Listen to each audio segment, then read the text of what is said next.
बॉलीवुड के किंग शाहरुख खान इस वक्त अपनी अगली फिल्म किंग को लेकर सुर्खियां बटोर रहे हैं।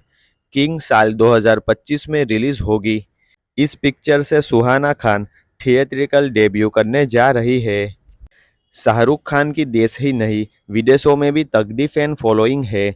उनकी एक झलक पाने के लिए फैंस घंटों मन्नत के बाहर इंतजार करते हैं। पर क्या आप जानते हैं उनका पहला घर का प्राइस क्या था? पहला घर कैसे खरीदा था?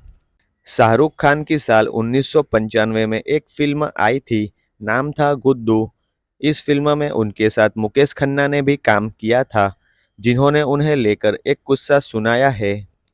अपने शो में मुकेश खन्ना ने बताया कि जब शाहरुख घर खरीद रहे थे, तब उन्होंने प्रोड्यूसर प्रेम लालवानी से रिक्वेस्ट की थी कि घर खरीदने के लिए उन्हें एडवांस पेमेंट की जाए। मुकेश खन्ना के मुताबिक उस समय रहने के लिए अच्छा घर 34 से 35 लाख रुपए में खरीदा जा सकता था। ऐसे में प्रोड्यूसर ने भी शाहरुख खान को पूरे पैसे दे दिए थे।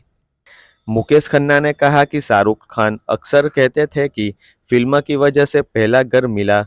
शाहरुख ने बाद में मन्नत खरीदा था। मन्नत की कीमत 200 करोड़ रुपए बताई जाती है। डेली लेटेस्ट एंटरटेनमेंट न्यूज़ के लिए हमारी चैनल को सब्सक्राइब करें और बेल आइकन को ज़रूर दबाएं।